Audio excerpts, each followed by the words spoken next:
Voilà, je m'appelle Jean-Pierre Moutebalunga, je suis syndicaliste, connu aussi bien dans cette ville, dans cette province, au pays qu'en dehors du pays. Et vous avez vu une photo sur Facebook et d'autres sur WhatsApp. Et cette photo-là montre l'état dans lequel je me trouve présentement. Je me trouve dans cet état à cause d'un avocat général, l'avocat général qui s'appelle Ode Ilunga Mitonga. Il m'avait en 2014 menacé de m'arrêter un jour, de manière qu'il soit connu, qu'on le connaisse quand il m'aura arrêté. En effet, en 2015, nous avons commencé un problème interne dans notre organisation. Monsieur Mwambayunga, aidé de son ami Kasseso, avait été corrompu dans une entreprise l'INSS, CNSS aujourd'hui à Likasi. Nous sommes descendus sur place. Nous avons remarqué, nous avons appelé les deux messieurs à la raison parce qu'ils avaient suspendu deux de nos meilleurs délégués à l'INSS Likasi, Yumba et Pasiambongo. Ils les ont finalement exclus. Nous avons, nous aussi, nous en tant que secrétariat général de la nouvelle dynamique syndicale, suspendu puis exclu les deux messieurs pour corruption. Et pour cause, nous avons créé cette organisation syndicale en 2000 en raison du fait que beaucoup de travailleurs connaissaient des impayements des salaires. Et ces impayements des salaires étaient dus principalement à la corruption des délégués syndicaux et des permanents responsables des maisons syndicales. Alors nous avons créé cette organisation syndicale nouvelle, qui s'appelle Nouvelle Dynamique Syndicale, afin d'une part de promouvoir et défendre les droits des travailleurs des entreprises du Congo, mais aussi d'autre part de lutter contre la corruption dans le monde du travail, parce que dans ce monde-là, il y a effectivement de la corruption.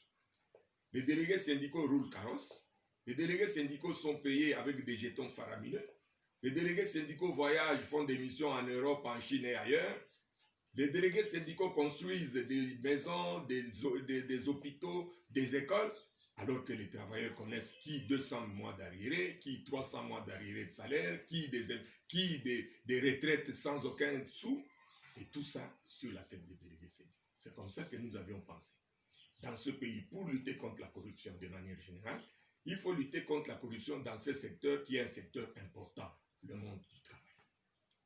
Dès lors que nous avons exclu les deux camarades, nous avons organisé ce congrès-là, le 10 février 2016. Nous avons introduit de manière régulière les documents et les notifications d'exclusion, aussi bien les modifications que nous avons réalisées à nos statuts par rapport aux animateurs pour pouvoir remplacer les deux camarades. Et les documents introduits auprès du ministre ont été répondus par le ministre par l'arrêté que voici, l'arrêté 085 CAB, VPM et autres. Et cet arrêté a été enregistré au numéro 275/216, signé par le professeur Willy Makash. Et cet arrêté a fait suite à une notification. La notification de Madame la secrétaire générale, la notification du 3 octobre 2016, et la notification dit à l'exécution des dispositions de l'article 244, l'arrêté a été enregistré sous le numéro 275/216 des modifications. Donc, là a été enregistré et c'est Madame la secrétaire générale Angélique Izoum Okomba qui a signé cette notification.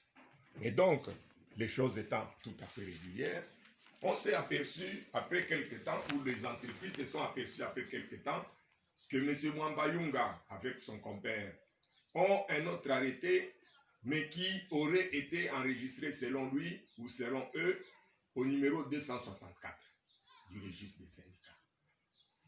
Tenke Fungurume Mining, se trouvant devant un dilemme, a écrit au ministre du Travail. En ce moment, Memas. La lettre du ministre est claire, Memas Batoukou Memas, qui a écrit ici que ce faisant, il n'y a nul doute que le porteur de l'arrêté enregistré sous le numéro 264 a malicieusement altéré la vérité par l'insertion de fausses mentions dans l'acte. Parce que pour le ministre, l'on ne saurait justifier qu'un même numéro de ce qui faisait déjà suite à l'enregistrement de l'arrêté en 2014 puisse être donné à un autre arrêté en 2007. Donc ici, le ministre a établi, en réponse à la lettre à Tenke Fungurume, qui avait un arrêté enregistré au ministère, et le seul arrêté a été enregistré au numéro 275 du registre des syndicats en 2016. Et que le numéro 264 ne pouvait pas être donné à un arrêté en 2016 parce qu'il avait déjà été donné à un arrêté en 2014. Et Madame la secrétaire générale écrit demain qu'on ne peut pas avoir ce numéro-là revenir dans un autre arrêté en 2000. Cependant, Monsieur l'avocat général Idé Ilunga Bitonga, avant que cette lettre du ministre ne soit parvenue au procureur général Pascal Mukonkole, Monsieur Idé Ilunga Bitonga obtient qu'une commission rogatoire soit envoyée à Kinshasa, et cette commission envoyée de bonne foi par Pascal Mukonkole, qui n'avait pas encore la lettre du ministre, et c'est Edoxy, magistrat Edoxy Maswama, qui va être envoyé à Kinshasa. Elle revient, comme la justice fonctionne très mal, ou la justice instrumentalisée par M. l'avocat général Idé Ilunga Bitonga, elle revient avec un PV qui dit que le numéro valable c'est le 264, mais qui précise qu'au moment que ce numéro a été régulièrement attribué, au moment de la notification de l'arrêté par Madame la secrétaire générale.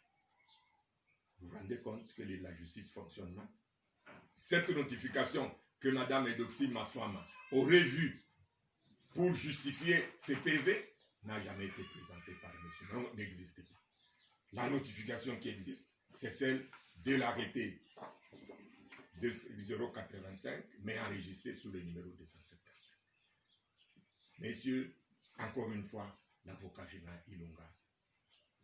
Plus encore, nous avons estimé, comme M. Ilunga continuait dans le dossier à agir de manière tout à fait irrégulière, nous avons demandé qu'on délocalise ce dossier, qu'on l'envoie dans une autre juridiction.